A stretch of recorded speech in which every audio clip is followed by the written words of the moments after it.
Welcome, everyone. Tonight, we are diving deep into a massive Champions League clash. Germany's Eintracht Frankfurt taking on Turkish giants Galatasaray. Now, the data models have been working overtime, and let me tell you, the story they're telling is probably not what you'd expect. So let's get right into it. But before we do, a quick favor to ask. If you enjoy this kind of deep dive analysis, please take a second to subscribe to the channel, give us a like, and drop a comment. And hey, for free betting slips and even more analysis, join our Telegram channel. The link is right there in the profile. Your support truly means the world. Thank you. All right, so what's the big picture here? When you look at this matchup, you're really looking at a classic clash of situations, of styles. It's a real tale of two very different teams. And this really gets to the heart of it. On one side, you've got Eintracht Frankfurt. These guys are battle-hardened from the week-in, week-out grind of the Bundesliga. Their data, their performance, it's solid, it's reliable. Then you have Galatasaray. They are absolutely flying in their domestic league, just dominating. But, and this is a big but, historically, they just seem to struggle when they have to travel for these big European away games. And that right there brings us to the biggest question of this whole breakdown. There's a huge wrench in the works. Galatasaray is missing one of their absolute key attackers.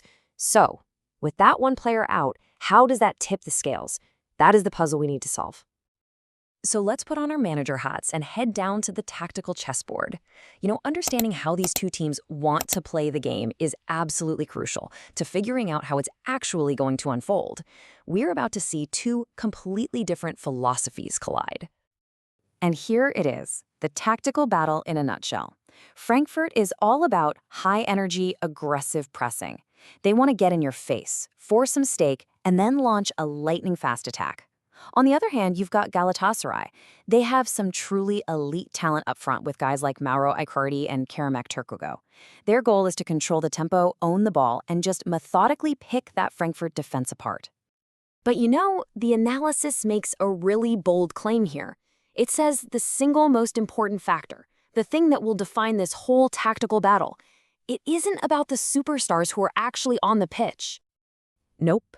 It's all about the one star player who's missing, and his absence completely changes the game plan for Galatasaray. It changes everything. And here's why that's so critical. Without a dynamic, explosive winger like Wilfried Zaha, Galatasaray loses so much more than just a goal threat. They lose that player who can stretch the defense, who can create chaos out wide. This pretty much forces them to play a much narrower, more predictable game. They'll have to try and funnel everything through the middle to Icardi, which, honestly, could play right into the hands of Frankfurt's compact, organized defense.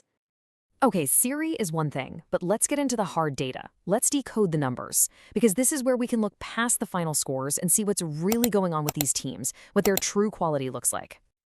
And before we jump into the table, let's have a quick chat about our main tool here, expected goals, or XG.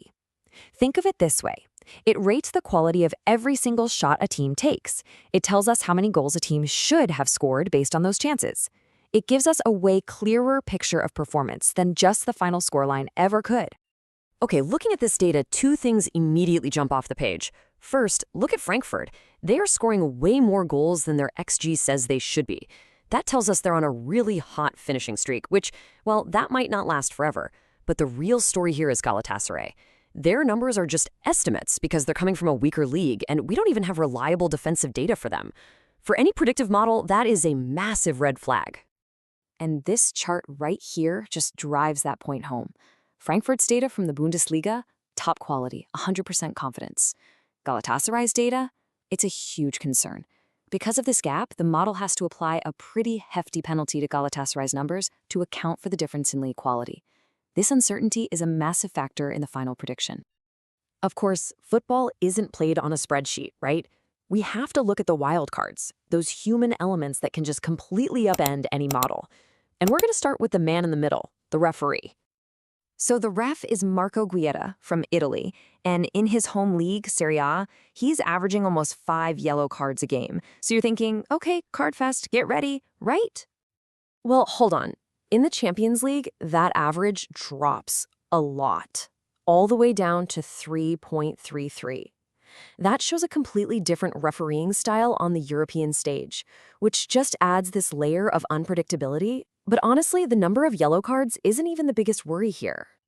The real problem with Guida isn't just his card count, it's his history of making these really bizarre, high-impact mistakes, what the report actually calls hallucination-like errors. And what this does is introduce something called tail risk.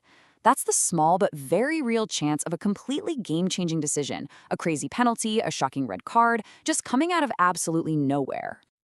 And the other huge wild card, it's a very specific mismatch on one part of the field. Frankfurt's starting right back is out injured. This means they're probably going to have to play a 21-year-old center back out of position, and his job is to mark one of Galatasaray's most dangerous players, Kerem Aktürkoğlu. That one-on-one battle is probably the single biggest tactical weak spot on the entire pitch. So, we've looked at the tactics, the dodgy data, the wildcards, the key injuries. What happens when you throw all of that into the blender? Where does the model finally land? Let's bring it all together for the final verdict. And there you have it. The model gives Eintracht Frankfurt just under a 50% chance to win this thing at home.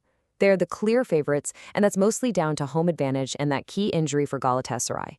But, with Galatasaray still having a 26% chance, this is by no means a done deal. So, based on all those probabilities, the analysis flagged three main selections where it found the most value. First, a straight-up Eintracht Frankfurt win.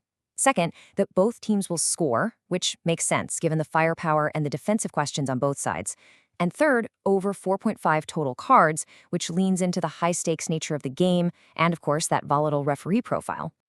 So in the end, it really comes down to a battle between Frankfurt's reliable, tested system and Galatasaray's dynamic attack, all complicated by injuries and wildcards.